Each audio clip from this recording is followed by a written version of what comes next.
Michelle Penna will never forget the final text message she received from her daughter Amanda. She sent me a text and said, "Mom, can you give me a ride to work?" And I said, "I can't." And she said, okay, she'd find a ride. No one could have imagined that just hours later, 20-year-old Amanda Plass would be gone forever. Homicides happen all the time, but when it happens to you, I would have never thought that my sister was going to be murdered. What you stumbled upon when you went to Amanda's house, how does that compare to a lot of other homicides you've covered? In this particular case, there's droplets of blood all around the room, and that's indicative that this was a very, very brutal and harsh fight.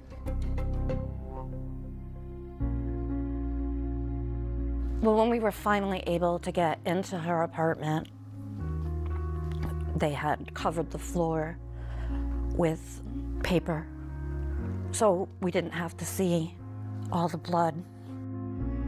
So when you're trying to clean out her apartment, as I'm walking across paper to cover my daughter's splattered blood, and then who do you ask to help? My theory is that the attacker came through the back door. When we found Amanda, she's actually in her work pants, her work clothes. There was no evidence of a sexual assault. She was found on the kitchen floor, and they do believe she was killed there. So not in a bedroom, not in the living room, and that suggests perhaps an element of surprise. She just didn't lay down and die. She actually fought back. And when she fought back, underneath her fingernails was possibly DNA, and we're gonna have to match this DNA to someone. The first person investigators test? Amanda's boyfriend, Seth Green. I'm going to do a couple tests. We're just going to swipe the inside of your cheek, okay? The interesting thing, we stepped out of the room, but we still observed him. And he'd cry a little bit and then just wonder why he was there. I can't believe that. I'm so happy with her. What happened, baby? He had only been dating her for a week, and he was so caught up that this is the best thing that ever happened to his life.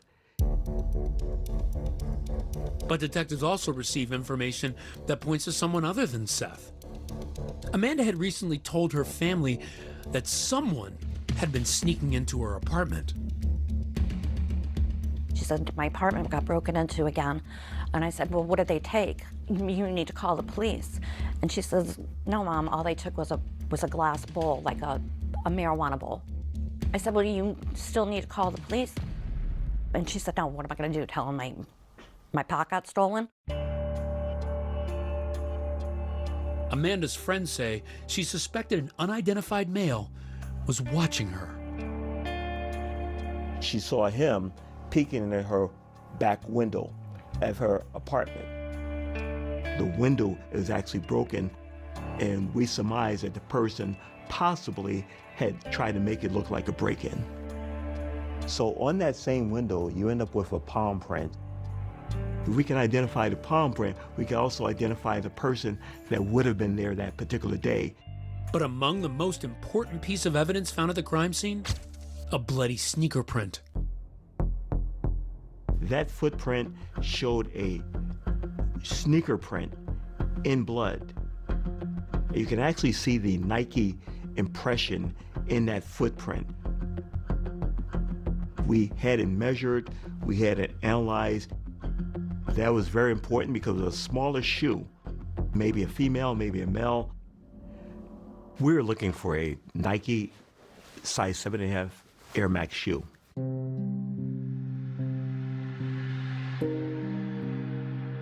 I remember a couple days after she was murdered, everybody had went to her apartment in Chicopee Center and just held a memorial.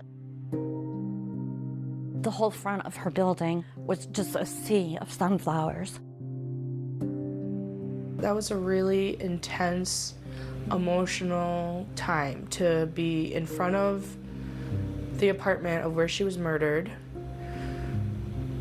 and just comforting each other, just shocked, not understanding how or why. And then, a few days after Amanda's murder, there was a funeral. I just remember it just being beautiful and intense and very heartbreaking. And a lot of sunflowers.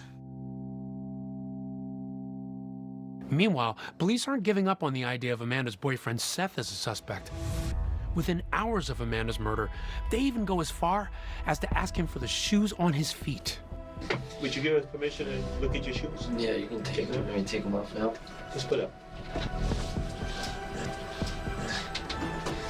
Finally, after almost 15 grueling hours, investigators reach a conclusion. Seth Green is not their killer. His DNA did not match. His shoe print didn't match. His boots were a size 12. It was too large to be the person at the scene. Clearly, there's some other shoes there that were not mine, and that's the thing that got me released, honestly. What did that moment feel like for you? Well, it's definitely a big relief, you know, honestly. Yeah, when they were walking me out was definitely in a moment, like, you know, finally, like I told you guys a million times, it wasn't me. What is that like to go through that, to experience the loss and then to have to face that questioning? I mean, it's unbearable, honestly. It's like, I just called you guys, like, you know, why are you, you know, trying to blame me for this? Like, you know, I love this girl. Seth is officially cleared as a suspect and tells cops there's someone else they should be looking at. She said she had a lot of bad relationships in the past.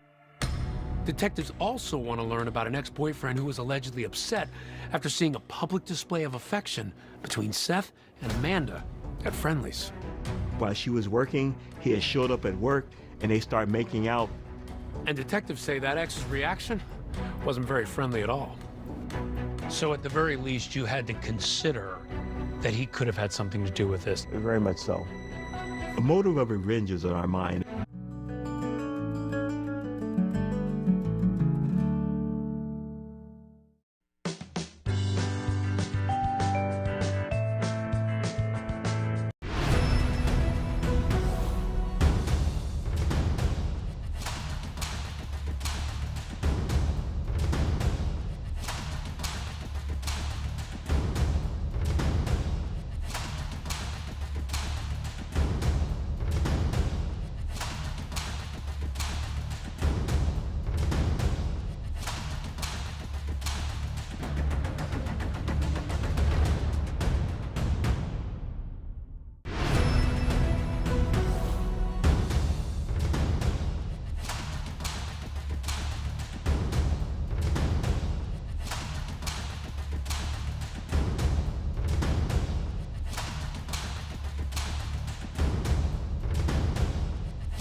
That's gonna look great. It's gonna. Okay, I trust you. I've learned some really hard truths the hard way.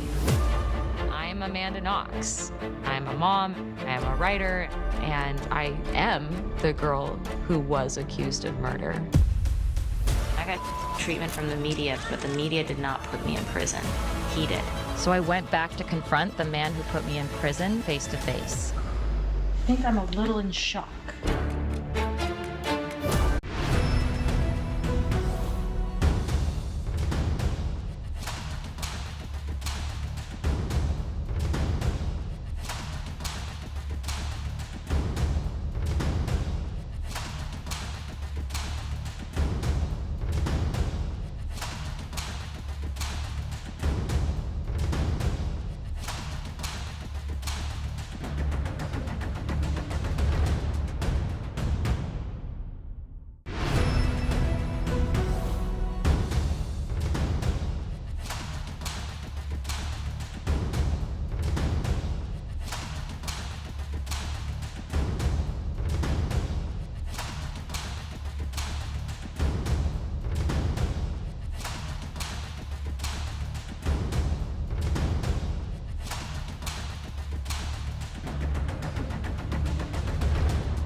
Aware of a tape. Yes. We're gonna be just like Scream. Kill them one by one. Something that you cannot unsee. I'm sorry, Cassie's family. She's gonna die. These two boys stabbed this girl 30 times and are videoing their glee. You just killed Cassie. You have a call from Idaho Maximum Security Institution. Is there any topic that's off limits for you? No. Why Cassie? You're watching America's #1 streaming news. Keep streaming with ABC News Live.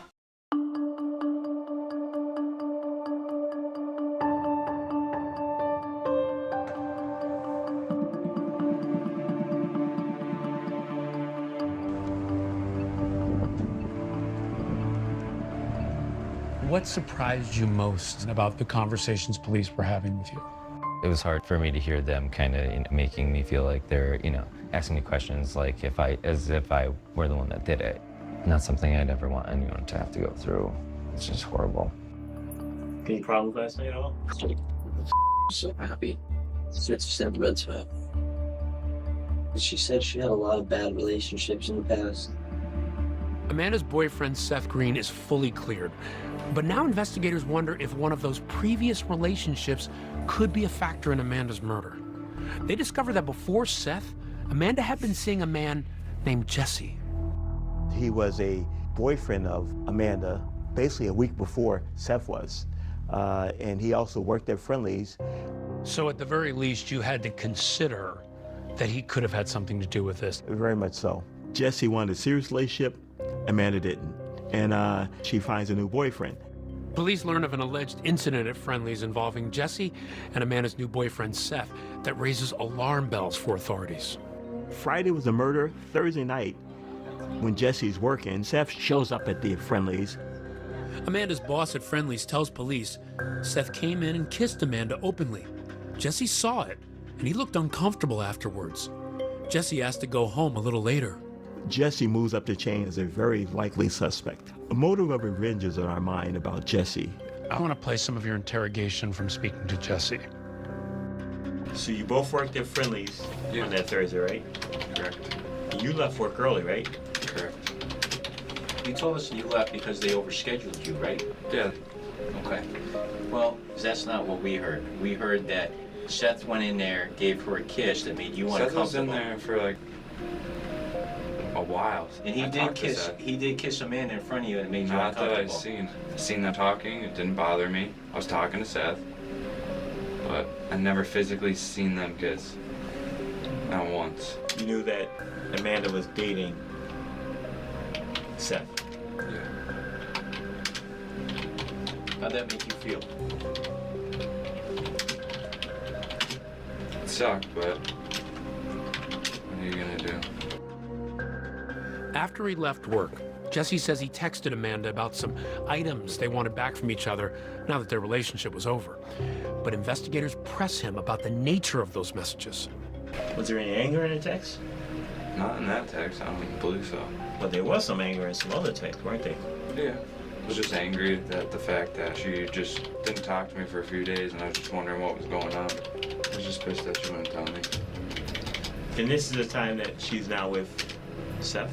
I don't know if I knew about it yet, but she's probably talking to him then. At this point, you're trying to figure out who might have been involved.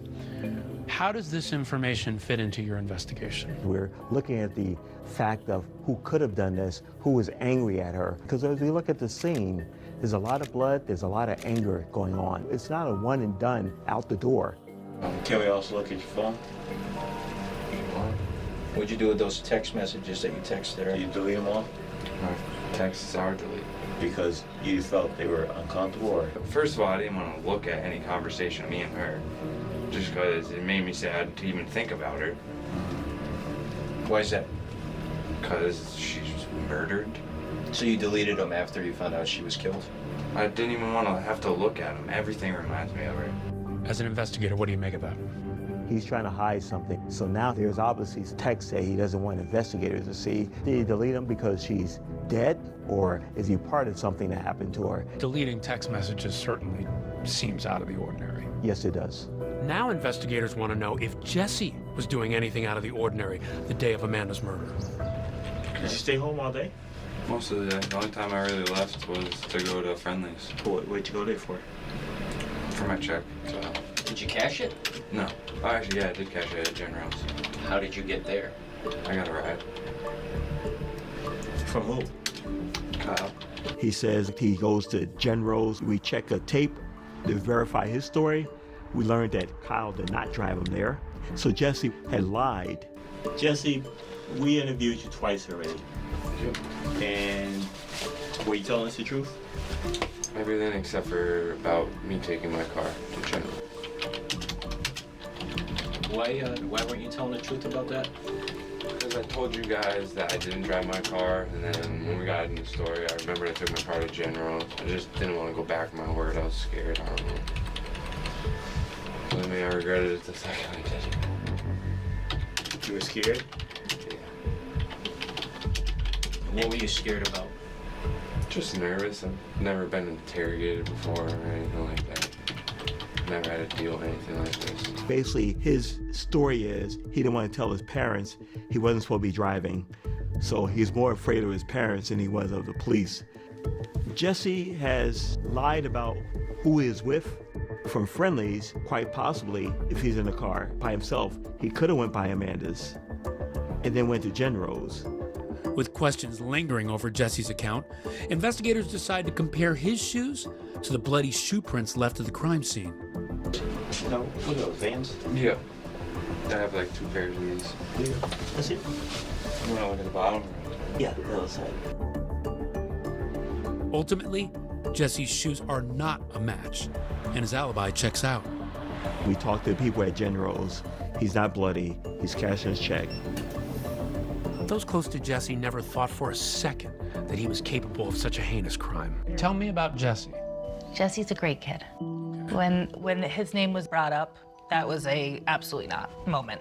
I've never seen Jesse angry. Sweetest kid. And I know that was really intense for Jesse. Yeah. I know that was, you know, to be put in that spotlight and to have the whispers, I think that was really hard for him. With Jesse now fully cleared by authorities, investigators follow another lead. A mysterious vehicle that a witness says she saw speeding away from Amanda's apartment right around the time of the murder. So to us, it's like, wow, that's big. We're on the lookout for a white sedan. And a 911 call comes in that might just turn the entire case on its head. Plymouth Police Court of Line Dispatch, Daily speaking.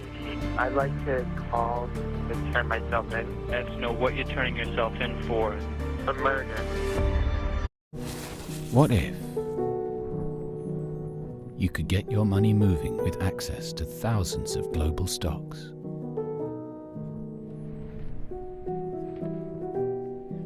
All in your pocket.